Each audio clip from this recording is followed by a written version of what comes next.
Salutations à tous, salutations mes petits loups, bienvenue sur la chaîne du Chat Conteur. Voilà, j'espère que vous allez bien par cette grosse chaleur. Mon cher Van Drake, j'espère que tu vas bien. Bon voilà, on a commencé un petit peu à chatter tous les deux. Parce que voilà, on va peut-être se faire plaisir à faire une petite game en off juste après mon stream. Et puis ça tombe bien puisque ce soir ça va être un petit peu court. C'est-à-dire que là j'ai choisi des comptes relativement pas épais. Voilà. Comme à l'accoutumée, pour ceux qui connaissent le principe de l'émission, je lis chaque semaine 3 comptes pour respecter bien cette tradition du 3. Si vous ne connaissez pas la tradition du 3, je vous recommande d'aller voir ma chaîne YouTube. Notre chaîne YouTube du Chat Conteur. Voilà, Van Drake, bah écoute, tu pourras toujours indiquer l'adresse de la chaîne qui va bien. Vous pouvez me suivre également sur Twitter. Sur Facebook également, sur la page Facebook sur laquelle je donne le programme, voilà, très complet. En ce moment, ça a été un petit peu chaotique. Normalement, je stream tous les mardis soirs. Le seul truc, c'est qu'en ce moment, eh bien, il y a beaucoup de travail. Voilà, c'est l'été et dans mon domaine, eh ben, on n'arrête pas d'être sollicité. Donc, voilà, j'espère que c'est pas trop chaotique, en tout cas pour ceux qui ont le plaisir de me suivre. Voilà. Donc ce soir, j'ai l'honneur, eh bien, de pouvoir lire un conte, original écrit par Arbre Chaman et donc du coup, il a écrit, un conte, assez court sur voilà, qui s'appelle «Le sens de l'existence». Moi, j'ai trouvé ça très drôle et vous verrez que c'est très imagé. Les 2 autres contes qu'on lira ce soir, ça sera donc Rumpelstiltskin et Réponse. Ah et bonsoir Arbre Chaman et ben voilà, j'étais en train de parler de toi. Donc, bah, écoute, bienvenue sur la chaîne du Chat Conteur. C'est super cool que tu sois là et puis j'espère que je vais pouvoir faire vraiment honneur, à ton compte ce soir. Voilà, bah, l'idée c'était de commencer en introduction sur ton compte parce que, bah, je trouve, justement très frais par rapport à cette, période caniculaire. Je pense à toi qui étais en train de fondre comme un dragibus, laissé à l'abandon, sur une, table blanche en ferraille, sous un soleil provençal. J'ai bien retenu le truc? Ça doit être à peu près ça, hein. Arbre chaman, donc du coup, ce que je disais, c'est que voilà, on va commencer par ton compte, le sens de l'existence. On va faire Rumpelstiltskin, pardon, je prononce en bon allemand. Ça sera notre deuxième compte. Et puis pour finir en beauté de cette soirée, on lira donc Réponse. Ça fait à peu près 2 ans qu'on est sorti de cet enfer en fait, de confinement, etc. Bon, qui était sans doute enfin oui, sans doute nécessaire. En tout cas, nécessaire pour la nature, hein, qui a repris un peu ses droits, donc ça c'était cool. Mais voilà, Réponse. Voilà, ça fera écho à l'enfermement qu'on a eu, mais avec un dénouement heureux. Voilà. Parce que des dénouements heureux, je pense qu'on en a vraiment besoin en ce moment. Donc, du coup, on va commencer. Donc, et puis je laisserai peut-être aussi à Arbre Chaman de présenter un petit peu son compte. Pourquoi, voilà, t'en as eu l'idée? Pourquoi, voilà, qu'est-ce qui t'a motivé à écrire cette partie-là? Est-ce que tu as pensé à quelqu'un ou à quelque chose en particulier? Enfin voilà, on aura l'occasion d'en discuter un petit peu après. Mais tout d'abord, eh bien, laissons place au conte. Allez. Le sens de l'existence. Un jour, un jeune homme voulut connaître le sens de l'existence. Alors, il grimpa dans la montagne pour y rencontrer un sage dont on disait au village qu'il savait tout. Après une longue marche pénible et harassante, le jeune homme découvrit au sommet un immense rocher sur lequel était assis le sage. Ce dernier était impassible et silencieux. Un mot était écrit sur l'écorce d'un arbre se trouvant juste derrière lui. Prends ma place, était-il gravé. Le jeune homme se présenta devant le sage et le salua humblement avant de poser sa question. Ô grand sage, dites-moi, quel est le sens de l'existence? Le sage, doucement, leva les yeux sur le jeune homme, qui se trouvait debout devant lui. Son visage était impassible. Doucement, il ouvrit la bouche pour laisser échapper un son. Hé, hé, hé, hé,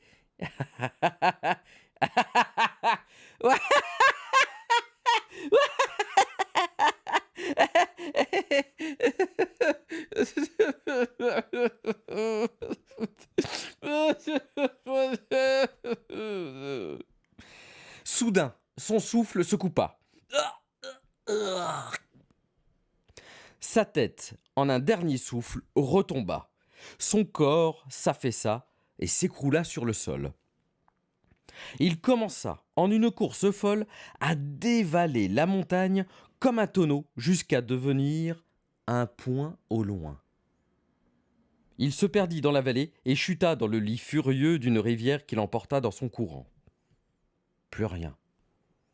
Ce fut le silence au sommet de la montagne. Tout s'était passé si vite. Le jeune homme restait là, interloqué, figé par ce à quoi il venait d'assister. Il reprit lentement ses esprits pendant que le soleil commençait à disparaître à l'horizon. Il s'apprêtait à redescendre quand ses yeux se posèrent à nouveau sur le message au-dessus de la place vide du sage. « Prends ma place. » Le jeune homme réfléchit, ennuyé. Sa culpabilité lui dictait de s'asseoir à cette place pour remplacer le sage. Il se sentait responsable du drame qui venait de se produire. Mais pendant qu'il doutait, un pélican passa au-dessus de lui. Immense! Il le survola, puis déféqua si bien qu'une énorme fiente vint s'écraser exactement sur l'emplacement vacant du sage. Plac! Ce fut le mot exact. Plac! La réponse ultime. Le jeune homme éclata de rire, puis tranquillement redescendit au village, rejoindre les siens, ceux qu'il aimait et ceux qui l'aimaient. Il avait une vie et de l'amour à partager. C'était la réponse. Quand le pélican retourna dans son nid, le sage y était. Ils dormaient ensemble tous les soirs. Il étendait ses vêtements mouillés sur le rebord du nid. L'oiseau, son ami de toujours, l'avait encore une fois récupéré dans la rivière. Heureux, le sage songeait au jeune homme en se disant « Bien, encore un qui a compris notre réponse. » Le sage lança un clin d'œil complice et malicieux à l'oiseau qui s'ébroua de plaisir sous le ciel étoilé. Voilà, c'est le sens de l'existence par Arbre Chaman. Arbre Chaman, voilà, dont je vous recommande vivement d'aller voir en fait il a une chaîne YouTube d'ailleurs Van Drake, si tu peux mettre en lien la chaîne d'Arbre Chaman donc qui est barde et qui se fait un plaisir de composer de la musique et de chanter également. Il a une très belle voix. Pour The Elder Scrolls Online. Donc vous pouvez retrouver toutes ces vidéos et je vous conseille vraiment d'écouter. Moi-même à un moment donné j'écoutais puis je me suis endormi tranquillement au son de sa musique et de sa voix. Je fais une très bonne sieste. C'était super bien et c'est toujours très inspiré. Voilà, même Van Drake du coup qui me l'a présenté. Van Drake pourra vous raconter justement un petit peu du coup pour vous raconter un petit peu tout ça, vous donner le lien, voilà, partager avec moi, voilà ce que fait Arbre Chaman. Et puis je trouve que effectivement, là où on se rend compte avec Arbre Chaman, c'est barde, conteur. Bon voilà, deux rôles qu'on trouve plus trop dans nos sociétés actuelles, voilà, mais qui sont là pour du coup raconter et faire vivre en fait le texte d'un auteur. Voilà. Donc encore une fois, Arbre Chaman, merci beaucoup de m'avoir autorisé à lire ton conte ce soir parce que franchement déjà il m'a fait beaucoup rire. Je crois que en fait le coup de la fiente on s'y attend pas. On s'y attend pas du tout et puis je trouve qu'en termes de sagesse, voilà, c'est clair, c'est net, c'est précis. Et comme je te le disais lorsque justement on avait échangé il y a pas très longtemps, je trouve que il y a un effet BD. On voit vraiment les images, chaque ligne de texte pourrait être en fait un encart dans la BD.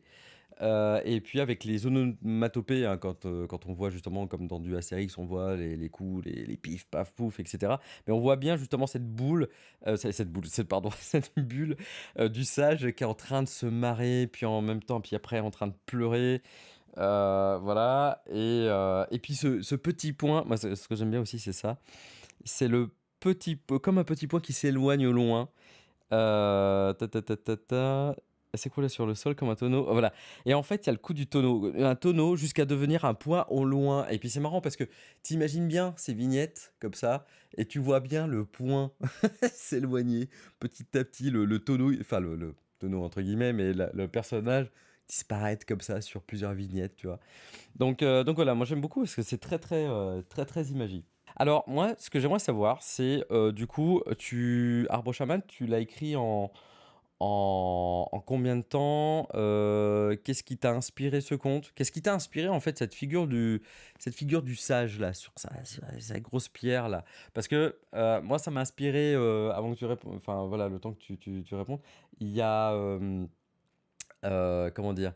Alors moi, je suis un très gros fan de BD, enfin bon, voilà, j'en lis plus trop actuellement, mais je me suis refait toute la série des Torgal et je sais pas pourquoi, j'ai repensé à ce sage. C'est pour ceux qui ont lu Torgal, il y a ce sage, en fait, qui est effectivement sur une petite montagne à monticule comme ça, c'est que de la pierre et tu sens qu'il fait chaud, qui fait que voilà, le soleil plombe et cetera.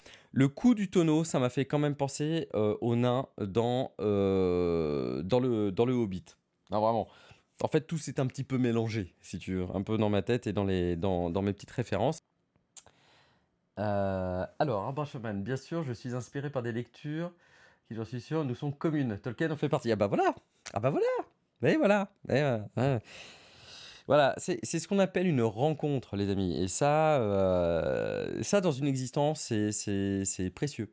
Voilà, ça j'aime beaucoup. Est-ce qu'on fait un peu de ronron thérapie? Replay? Tu veux faire un peu de ronron thérapie? Tu veux câlin?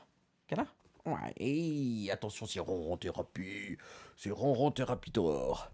Attention. Alors, voilà, on va virer, on va... Allez, viens mon chat.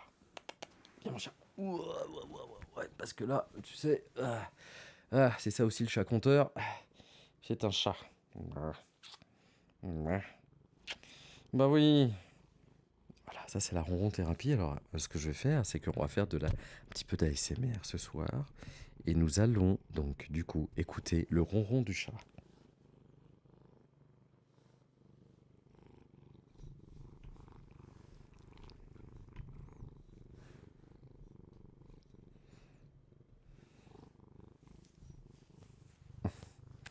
Voilà, et puis c'est un chat qui demande énormément de câlins. Alors, c'est marrant parce que Ripley, il est pas du tout. C'est pas un rouquin, mais je trouve qu'il a un petit peu il a un petit peu les attitudes du rouquin.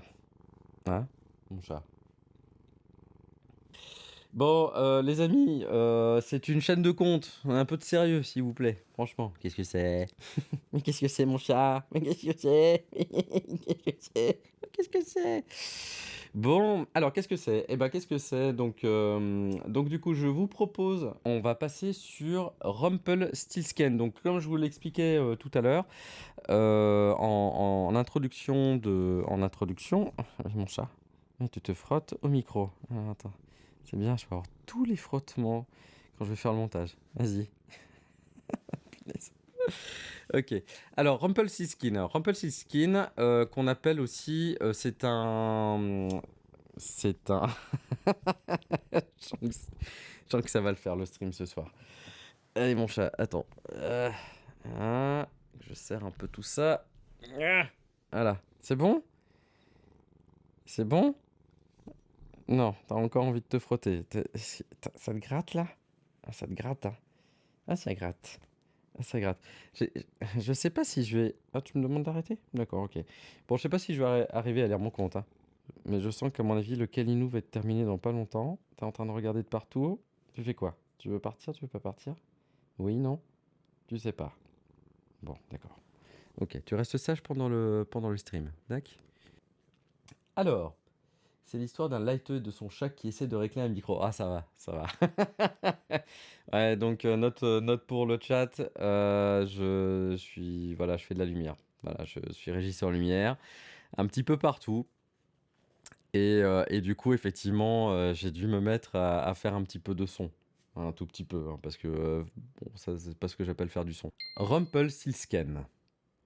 Il était une fois un meunier qui était pauvre, mais qui avait une jolie fille. Le hasard fit qu'un jour, il eut l'occasion de parler au roi, et pour se donner de l'importance, il lui dit: J'ai une fille qui peut filer de la paille et la transformer en or. Voilà un art qui me plaît bien, répondit le roi. Si ta fille est aussi habile que cela, amène-la moi demain dans mon château, et je la mettrai à l'épreuve. Quand on lui amena la jeune fille, il la conduisit dans une pièce qui était entièrement remplie de paille. Puis il lui donna un rouet et un dévidoir en disant: À présent, mets-toi au travail, et si, d'ici demain matin, tu n'as pas transformé toute cette paille en or, tu mourras. Puis il ferma lui-même la porte à clé, et la jeune fille resta seule. La pauvre fille du meunier était assise là, ne sachant plus à quel saint se vouer. Elle n'avait pas la moindre idée de la manière dont on pouvait filer de la paille et la transformer en or, et son angoisse grandissait de plus en plus, si bien qu'elle finit par se mettre à pleurer. Soudain, la porte s'ouvrit et un petit homme entra en disant: Bonsoir, demoiselle Meunière. Pourquoi donc pleurez-vous si fort? Ah, répondit la jeune fille, c'est que je dois filer de la paille pour la changer en or, et que je n'entends rien à cela. Que me donneras-tu si je file la paille à ta place? Demanda le petit homme. Mon collier, dit la jeune fille. Le petit homme prit son collier, s'installa au rouet, et rond, rond, rond, il tira 3 fois, et la bobine fut pleine. Il en mit une autre, et rond, rond, rond, rond, il tira 3 fois, et la deuxième bobine fut pleine, elle aussi.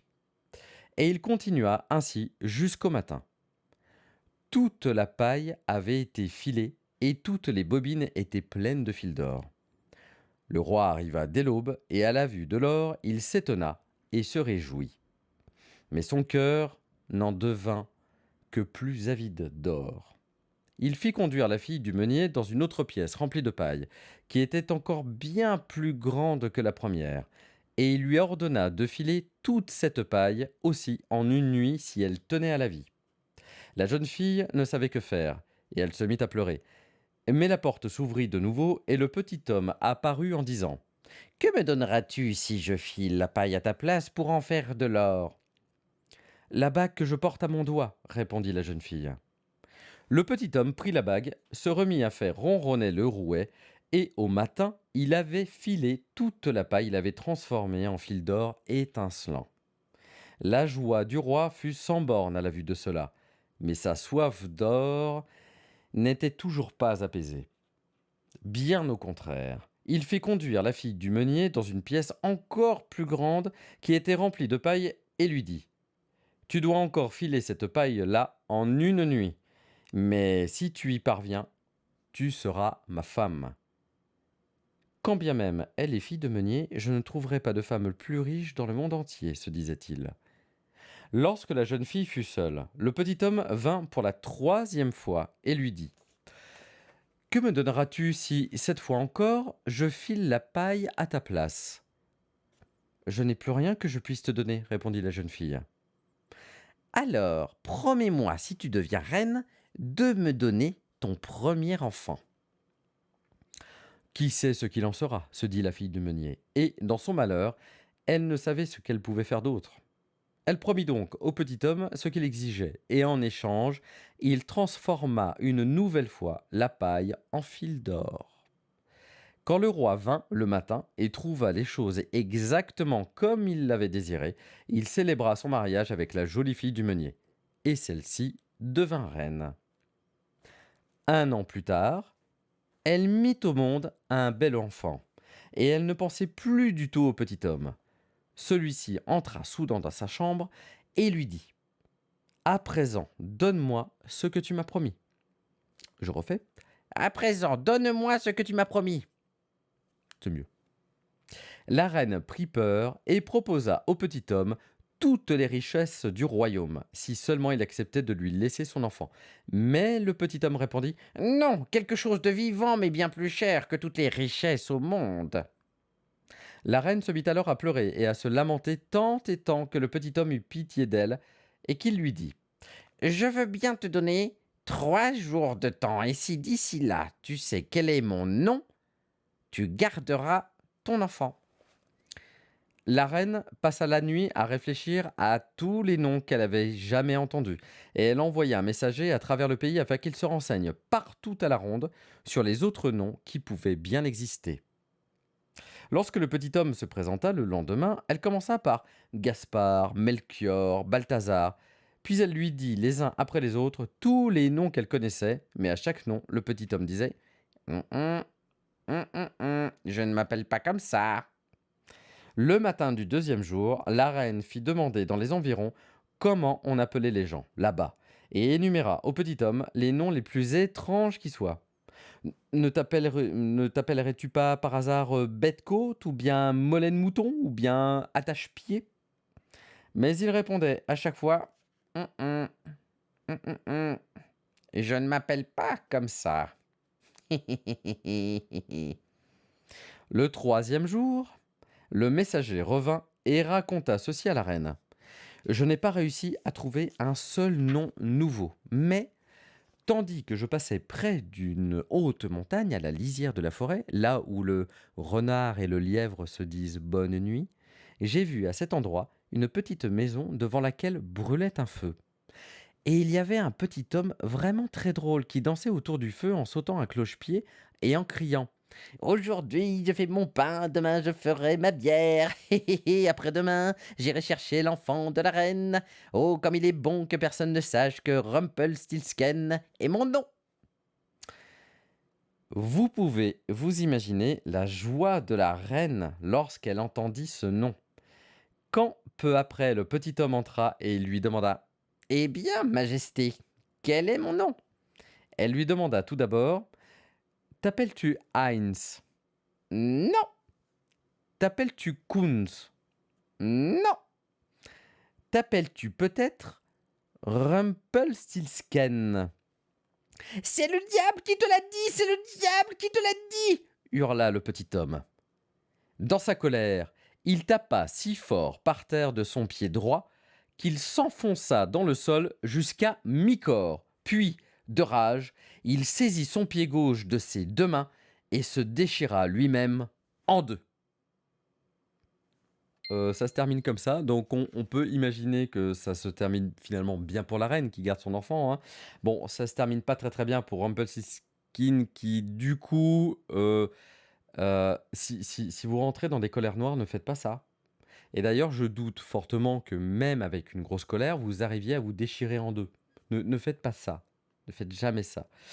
Hem Voilà, alors je vais vous lire, quelques notes de ce conte-là puisque en fait le très, très, très gros, point, très, très gros avantage et point positif en fait de ces contes, c'est non seulement la traduction intégrale des contes pour les enfants à la maison, hein, contes pour les enfants à la maison, c'est vraiment la traduction littérale, du titre en allemand des œuvres des frères Grimm, hein.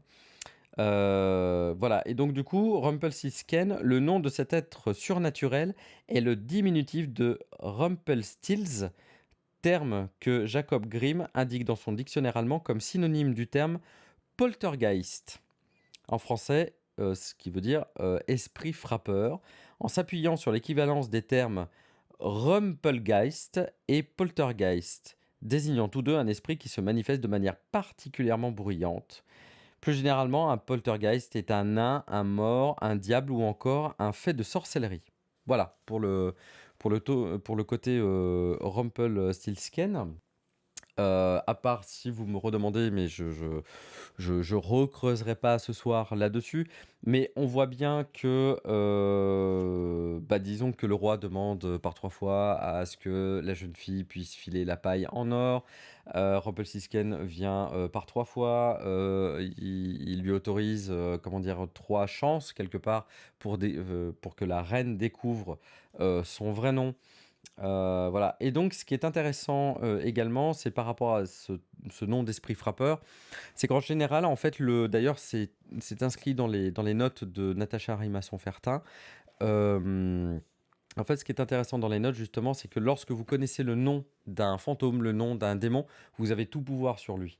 D'ailleurs, je vous renvoie, si vous aimez les bons films d'épouvante, je vous renvoie sur Insidious, je vous renvoie sur Conjuring et cetera et que si vous, je sais plus dans quel dossier, dans les affaires dans les dossiers Warren, je ne sais plus lequel, dans lequel est-ce. En fait, il faut découvrir, je crois que c'est dans le Conjuring 2.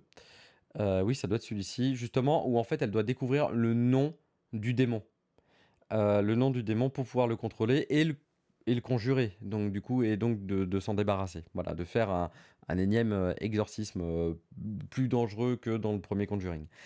Donc je vous recommande et donc du coup, ça fait vraiment écho à tous ces contes-là où en général, quand on connaît le nom de quelqu'un, en règle générale, on commence à être un petit peu, pas dans l'intimité de cette personne, mais on s'adresse à elle d'une manière un petit peu différente.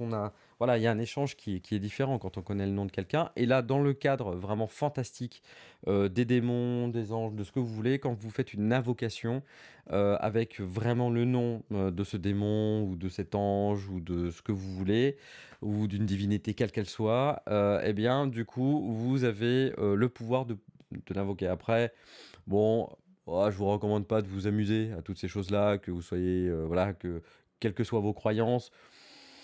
Moi je dis, évitons de faire des trucs comme des tables, oui c'est ça, c'est des tables Ouija ou des trucs comme ça. Enfin voilà, évitez de faire ça. Et voilà, moi ça me fait un peu flipper tous ces trucs-là.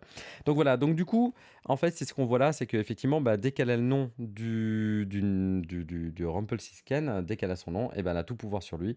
Et donc du coup, et ben, le fait qu'il se déchire en deux, enfin, je pense que c'est une métaphore pour dire, voilà, l'esprit frappeur disparaît, quoi. Elle disparaît certainement dans les profondeurs, puisque la plupart du temps, dans les contes allemands, les nains Heu, sont des personnages, plutôt fantastiques qui vivent dans les profondeurs et voilà et qui sont plus ou moins bien intentionnés, en tout cas dans les contes oraux, allemands ou en tout cas de tout ce bassin, Une note tout à fait intéressante justement, les frères Grimm précisent dans leurs notes que les êtres souterrains, c'est-à-dire les nains, ont des noms qui n'ont pas cours chez les humains. Ce pourquoi le petit homme se croit tout à fait en sécurité quand il pose sa condition, à savoir que la reine devine son nom. Voilà. Ce motif place ce récit davantage du côté de la légende que du conte proprement dit, ce que suggère déjà le titre, qui donne une place centrale à l'être surnaturel et non au personnage humain, comme c'est généralement le cas dans les contes. Tout à fait. Le fait de connaître le nom d'un être surnaturel permet d'exercer un pouvoir sur lui et de l'invoquer en cas de besoin. Voilà. Le pouvoir du nom n'est pas sans rappeler la formule utilisée par l'Église dans les exorcismes. Vous voyez, comme quoi hein, tout se recoupe par rapport à ce que je vous raconte dans les exorcismes dans Conjuring, etc. Dicas mi nomen tuum, dans laquelle le fait de prononcer le nom est une première étape du bannissement du démon. Concernant les noms proposés par la reine, donc monsieur, Rolek, je ne sais pas comment on le prononce en allemand, prête au nom des 3 rois mages une valeur métonymique. Il représenterait tous les noms de saints du calendrier. Voilà et puis vous avez à la fin du compte aussi les noms de Heinz et de Kunz. Quant à eux, diminutifs des noms d'empereurs médiévaux Heinrich et Konrad, étaient autrefois les noms les plus courants dans l'ère germanophone. Certains aspects de ce conte permettent par ailleurs de lui prêter une valeur de témoignage. On peut voir dans le motif de l'enfant promis à un être de l'autre monde la trace d'une croyance destinée à expliquer la mortalité infantile. Ça, c'est intéressant. Et selon laquelle certains enfants seraient emportés par les êtres surnaturels afin d'assurer leur propre survie. Un motif que l'on retrouve dans les récits de changelins. Vous savez, les changelins, c'est ces personnages en fait qui sont capables de changer d'apparence, mais surtout de copier l'apparence de quelqu'un d'autre. Ça, Van Drake, je pense que tu pourrais m'aider à retrouver le nom. C'est un peu une créature qu'on retrouve dans les jeux de rôle, un peu comme dans Baldur's Gate, etc. C'est pas les changelins, ce sont les. Ah, je sais plus, dans The Witcher, il y a ça aussi, bref. Quant au fait de filer de la paille en or, Roerich y voit une allusion à des techniques de travail de la paille qui donnaient vraiment à celle-ci des reflets dorés, d'où son utilisation pour les broderies destinées à orner les vêtements liturgiques. Bon bah voilà, on saura que les vêtements liturgiques hein, que portent les prêtres, etc. Eh bien,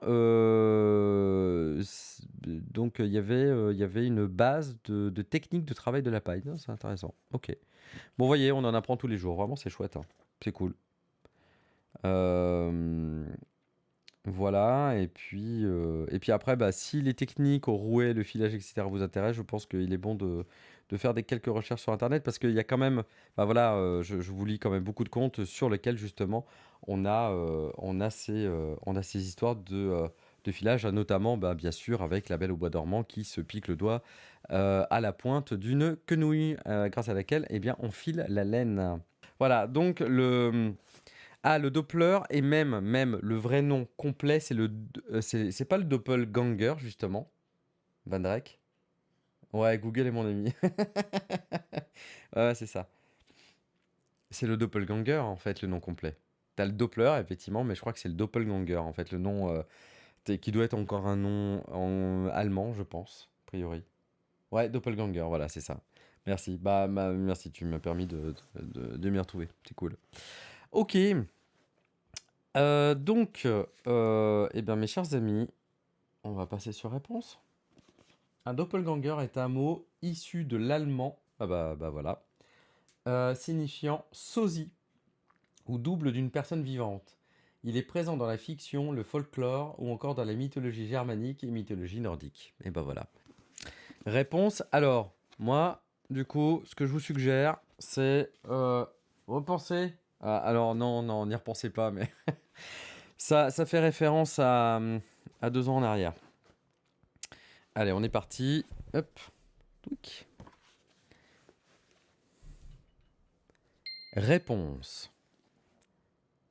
Il était une fois un homme et une femme qui désiraient avoir un enfant depuis longtemps déjà, mais en vain. Finalement, la femme eut espoir que le bon Dieu allait exaucer leur désir. Ces gens avaient à l'arrière de leur maison une petite fenêtre qui donnait sur un magnifique jardin où poussaient en abondance les fleurs et les simples, les plus belles qui soient.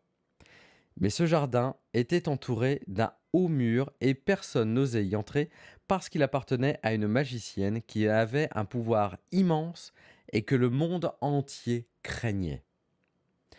Un jour que la femme se tenait à cette fenêtre et regardait dans le jardin qui se trouvait en bas, elle aperçut soudain un carré où étaient plantées les plus belles réponses qui soient. Elles avaient l'air si fraîches et si vertes qu'elle en eut envie et ressentit un intense désir d'en manger. Son désir augmentait de jour en jour, et comme elle savait qu'il lui était impossible d'en avoir, elle se mit à dépérir et devint toute pâle et très mal en point. Son mari prit peur et lui demanda: Ma chère femme, que te manque-t-il? Ah, répondit-elle, si je ne peux manger des réponses du jardin qui se trouve derrière notre maison, je mourrai. Son mari, qui l'aimait, se dit: Plutôt que de laisser mourir ta femme, tu vas aller lui chercher des réponses, quel que soit le prix à payer. À la tombée de la nuit, il escalada le mur pour pénétrer dans le jardin de la magicienne, arracha en toute hâte une poignée de réponses et les apporta à sa femme. Elle s'en fit aussitôt une salade et les mangea goulûment. Mais elle les avait trouvées si bonnes, que le lendemain, elle en eut encore 3 fois plus envie. Pour l'apaiser, son mari n'avait pas d'autre choix que d'escalader le mur une nouvelle fois pour retourner dans le jardin. Il s'y rendit donc de nouveau à la tombée de la nuit, mais quand il fut de l'autre côté du mur, il fut saisi de peur en voyant la magicienne debout devant lui. « Comment oses-tu venir dans mon jardin et prendre mes réponses, voleur que tu es ?» lui dit la magicienne en le regardant d'un air furieux. « Tu ne t'en tireras pas comme ça !»« Ah !» répondit-il, « ayez pitié de moi. C'est la nécessité qui m'y a contraint. Ma femme a vu vos réponses par la fenêtre et en ressent une envie telle qu'elle mourrait si elle ne pouvait en manger. Le courroux de la magicienne s'apaisa alors un peu, et elle lui répondit. Si tu dis vrai, je veux bien te permettre d'emporter autant de réponses que tu veux, mais à une condition. Tu devras me donner l'enfant que ta femme mettra au monde. Je ne lui ferai pas de mal, et j'en prendrai soin comme si j'étais sa mère. Dans sa frayeur, le mari dit oui à tout, et quand sa femme accoucha, la magicienne apparut aussitôt, donna à l'enfant le nom de Réponse et l'emmena avec elle. Réponse devint la plus belle enfant sous le soleil. Quand elle eut 12 ans, la magicienne l'enferma dans une tour qui se trouvait dans une forêt et qui n'avait ni porte ni escalier, seulement une toute petite fenêtre tout en haut. Quand la magicienne voulait entrer, elle se mettait en bas et l'appelait. Réponse, réponse, déroule tes cheveux pour que je monte. Réponse avait de magnifiques cheveux longs, aussi fins que de l'or que l'on aurait filé. Alors, quand elle entendait la voix de la magicienne, elle déroulait ses tresses et les enroulait autour d'un crochet de la fenêtre. Ses cheveux tombaient 20 aunes plus bas, et la magicienne s'y accrochait pour grimper jusqu'en haut. Quelques années plus tard, le hasard voulut que le fils du roi traverse un jour cette forêt à cheval, et que son chemin le fasse passer près de cette tour. Il entendit alors un chant qui était si beau qu'il s'arrêta pour l'écouter. C'était Réponse, qui dans sa solitude laissait résonner sa douce voix pour faire passer le temps. Le fils du roi voulut monter la voir et chercha la porte de la tour, mais il n'en trouva point. Il rentra chez lui. Mais ce chant avait tant ému son cœur qu'il retourna tous les jours dans la forêt pour l'écouter. Un jour qu'il se tenait ainsi sous un arbre, il vit une magicienne s'approcher et l'entendit appeler. Réponse, réponse, déroule tes cheveux pour que je monte. Réponse déroula alors ses nattes, et la magicienne monta la retrouver. Si c'est l'échelle, pardon, si c'est l'échelle qui permet d'arriver en haut, je vais tenter ma chance, se dit le fils du roi. Et le lendemain, quand il se mit à faire sombre, il se rendit au pied de la tour et appela. Réponse, réponse, déroule tes cheveux pour que je monte. Aussitôt, les cheveux dégringolèrent et le fils du roi monta en haut de la tour. Tout d'abord, Réponse fut saisie de frayeur en voyant entrer chez elle un homme comme ses yeux n'en avaient encore jamais vu. Mais le fils du roi se mit à lui parler si gentiment et lui raconta que son cœur avait été si ému par son chant qu'il ne lui avait pas laissé de repos et qu'il avait dû venir la voir en personne. Réponse oublia alors sa frayeur et lorsqu'il lui demanda si elle voulait l'épouser, voyant qu'il était jeune et beau, elle se dit « Il m'aimera plus que ma vieille marraine ». Elle acquiesça et mit sa main dans la sienne. Elle lui répondit « Je veux bien venir avec toi, mais je ne sais pas comment faire pour descendre. Apporte un bandeau de soie avec toi à chaque fois que tu viendras me voir. J'en ferai une échelle, et quand elle sera prête, je descendrai, et tu m'emmèneras sur ton cheval. » Ils convinrent que d'ici là, il reviendrait la voir tous les soirs, car la vieille venait dans la journée.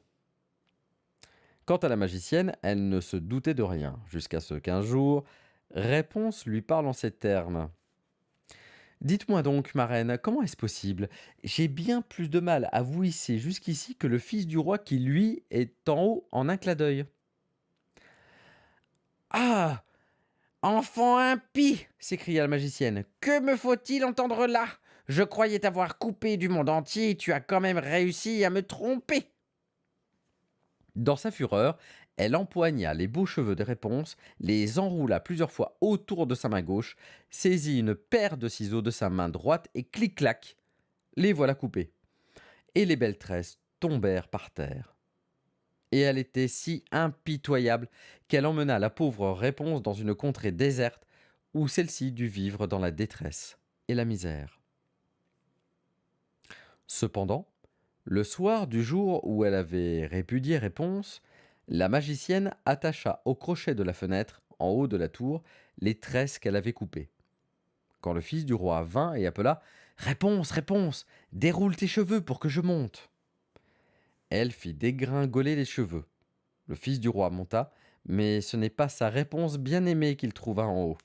C'était la magicienne qui le regardait d'un air méchant et fielleux. Tiens, tiens, tu viens chercher ta douce amie, mais l'oiseau n'est plus dans son nid, il ne chante plus.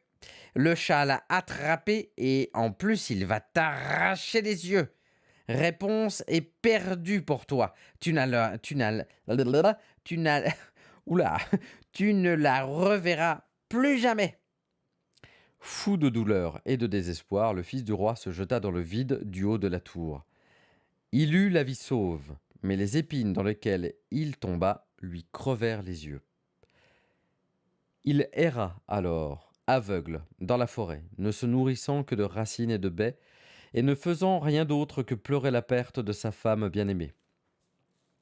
Il erra ainsi pendant plusieurs années dans la misère, et finit par arriver dans le désert, où Réponse vivait misérablement avec les jumeaux, un garçon et une fille, qu'elle avait mis au monde. Le fils du roi entendit sa voix, et elle lui sembla si familière. Il en suivit la direction, et quand elle le vit approcher, Réponse le reconnut et se jeta à son cou en pleurant. Deux de ses larmes mouillèrent les yeux du fils du roi, et ils recouvrèrent la vue, de sorte qu'il vit aussi bien qu'avant. Il emmena Réponse dans son royaume, où on le reçut dans la joie, et ils vécurent encore longtemps dans le bonheur et la gaieté. Voilà Réponse des frères Grimm, la version originale. Il n'y a pas d'histoire de oh je vais alors oui c'est joli, c'est pas mal le fait que dans le Disney, elle peigne les cheveux de Réponse et que du coup, ben, elle garde comme ça sa jeunesse. Ce qui justifie d'une certaine manière le fait qu'elle garde Réponse dans sa tour. Là, ce qui justifierait qu'elle garde Réponse dans sa tour, je pense que c'est comme une vieille marâtre qui enfermerait sa fille pour l'empêcher de sortir et de vivre, quoi. Euh, Ça existe encore, hein. Et du coup, je pense aussi que finalement la magicienne ne voulait peut-être plus finir sa vie toute seule et garder, et puis ne pouvait peut-être pas avoir d'enfant non plus. Un peu comme dans Le Sorceleur, The Witcher, les magiciennes ne peuvent pas avoir d'enfant, et donc du coup, c'était l'occasion rêvée d'avoir un enfant. Alors c'est moins dark, ouais, c'est moins dark que l'autre. Oui, alors Rumpelstiltskin, oui, c'est quand même moins dark, notamment la fin. La fin, elle est super dark. Et puis en plus, dans Rumpelstiltskin, enfin, je veux dire, comment dire, la reine, elle épouse quand même un roi Cupide qui l'a enfermée pour qu'elle file de la paille pour la transformer en or. Enfin, c'est ce qu'on appelle du harcèlement moral. On est à la limite du harcèlement sexuel quand même. On est quand même à la limite même de la enfin, c'est même de la séquestration, en fait, purement. C'est là, en fait alors ce qui est drôle, c'est que il y a dans les 2 contes que je viens de dire, c'est pas anodin non plus, c'est pas par hasard, c'est qu'on a 2 choses différentes. On a à chaque fois des gens qui comment dire? Alors, on n'a pas à chaque fois donc un couple qui veut un enfant, mais par contre, on se retrouve forcément avec un personnage fantastique qui, en échange d'un service, demande l'enfant. On se retrouve avec, finalement, c'est fou, hein, il y a pas que les autres contes que j'avais lus avant, notamment, Hans Mon Hérisson. Non, non, on a d'autres contes qui parlent encore de ce droit de surprise, c'est-à-dire tu me donneras si tu ne sais pas quoi me donner, si tu n'as plus rien à me donner, et ben tu me donneras ce que tu n'as pas encore. Bon voilà, alors donc réponse, quand même je vais lire les notes qui sont absolument savoureuses. Parce qu'en fait, on se doute bien que comment dire? Alors je sais pas s'il y a des enfants, enfin avec leurs parents qui nous écoutent, ou tout du moins, mais bon, je veux pas mettre, en porte-à-faux les parents, je veux pas les mettre dans une situation délicate, mais je pense que les parents comprennent que le prince qui vient voir tous les soirs, Réponse, bon, ils font pas que jouer aux cartes, hein, forcément. La preuve en est que, du coup, elle a enfanté, d'un enfant, enfin de 2 enfants, donc d'un garçon et d'une fille. Hem Et ce qui est intéressant justement, c'est par rapport à ça, c'est qu'apparemment à l'époque, Le conte était un peu plus, pas grivois, mais était un peu plus explicite. Euh, Alors, je vais vous lire les premières notes. Les sources littéraires de ce conte sont bien connues. Il s'agit du conte Percinette de Mademoiselle de la Force, inspiré du récit de Basile, intitulé Fleurs de Percy, et publié pour la première fois en 1698 dans Le Conte des Contes. Les frères Grimm se sont inspirés quant à eux de la traduction quasi littérale de ce conte en allemand par l'écrivain Friedrich Schulz, qu'ils citent dans leurs commentaires. Friedrich Schulz raconte ce conte seulement dans ses grandes lignes, mais il ne fait aucun doute qu'il s'agit d'un récit issu de la tradition orale. Cette dernière remarque se révèle toutefois erronée compte tenu de l'origine littéraire de ce conte. Cependant, c'est bien à la tradition orale que Mademoiselle de la Force a emprunté le motif de l'enfant promis à un être surnaturel. Tu vois, on se retrouve encore une fois avec toujours cet enfant promis à une tierce personne qui n'est pas dans le couple. Ce texte a été considérablement modifié par Wilhelm Grimm suite aux critiques qui ont accompagné la première édition des contes. Voilà, il a été modifié. Pourquoi? Il a été critiqué. Pourquoi? C'est la scène de rendez-vous galant entre Réponse et le prince faisait partie des passages incriminés. Alors, voyons rapidement l'évolution de ce passage au fil des éditions avec l'introduction en 1837 d'un détail capital, le mariage, qui sauve, pour ainsi dire, l'honneur de Réponse. Euh, alors, en 1812, ça c'est la version 1812. Ils vécurent donc, note de l'autrice, Réponse et le prince, ils vécurent donc dans la joie et le plaisir pendant un certain temps. Et la magicienne ne se rendait compte de rien jusqu'à ce qu'un jour Réponse lui parle en ces termes. Dites-moi donc, ma reine, mes vêtements sont devenus si étroits et ne me vont plus. Ah, que me faut-il entendre là, enfant impie? Donc, traduction, si vous n'avez pas compris, dites-moi donc, ma reine, mes vêtements sont devenus si étroits et ne me vont plus. Je suis enceinte, voilà, jusqu'au cou, quoi. Voilà, donc très clairement, c'était, oui, il n'y a pas de mariage là-dedans, oui, prince, réponse, ils s'aiment, donc voilà, ils font des bébés. 1800, en 1819, ils vécurent donc dans la joie et le plaisir pendant un certain temps, donc, hein, et ils s'aimaient de tout cœur comme mari et femme.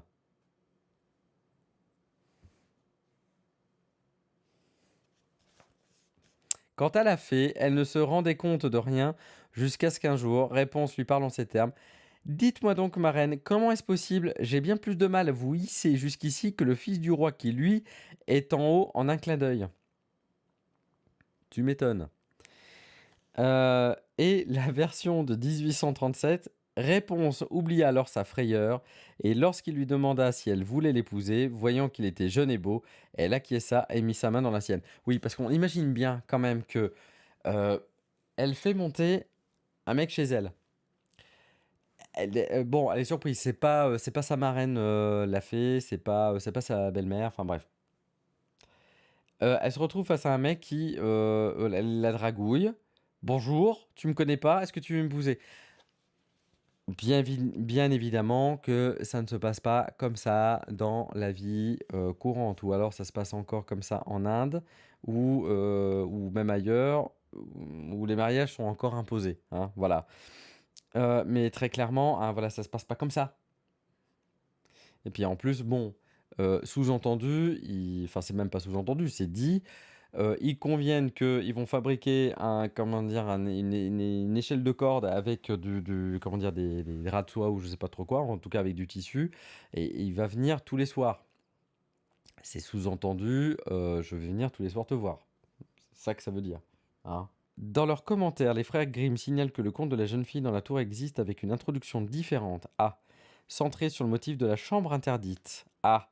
L'interdit imposé à la jeune fille par la sorcière étant transgressé, celle-ci l'enferme dans une tour pour la punir. Hormis la version de Basile, les frères Grimm font allusion à d'autres récits dans lesquels la mère, et parfois le père, afin de satisfaire une envie momentanée, promet en échange son futur enfant, parfois désigné par une périphrase comme ce que tu portes sous ta ceinture. Ainsi, dans la Alfkong Saga en norrois, donc c'est nordique, hein. Odin satisfait-il le souhait de Signy qui lui demande de brasser la meilleure bière qui soit. En échange, celle-ci lui promet ce qui se trouve entre elle et le tonneau, c'est-à-dire l'enfant qu'elle porte. Ça, c'est rigolo. Là, en fait, c'est là que tu vois que tu es chez des Vikings, quoi. Tu vas me donner ce qui se trouve entre toi et le tonneau. Donc tu vois, le tonneau de bière, hein, voilà, on est chez les Vikings, ils boivent, y a pas de problème. Et ça, c'est d'une poésie sans nom, hein. Une jeune fille nommée Petersilly, Persil en allemand, qui aime manger du persil plus que tout au monde et qui peigne ses longs cheveux à sa fenêtre, se rencontre également dans le recueil de Bushing. Autre version, l'échelle de cheveux qui permet à un jeune homme de rejoindre sa belle et se rencontre chez Basile dans le conte de la fiancée oubliée, mais aussi dans le conte du roi Cambrinus, la dame des plus loin clairs. Dame d'éclair. La première occurrence de ce motif se trouve probablement dans le livre des rois du poète persan Firdoussi, où le héros Zal rejoint la belle roue de baie en grimpant le long de ses tresses. Ok. Le motif sur lequel s'ouvre le conte, l'envie irrépressible de la future mère, est expliqué comme suit par Jacob Grimm. Ah voilà, ça c'est intéressant aussi. Dans ses antiquités du droit allemand, chez les Germains, les femmes enceintes avaient le droit de satisfaire leurs envies de fruits et de légumes, y compris en prenant la propriété d'autrui. D'accord. Le nom réponse, nom latin campanula rapunculus, donc ce sont des campanules, hein, les réponses.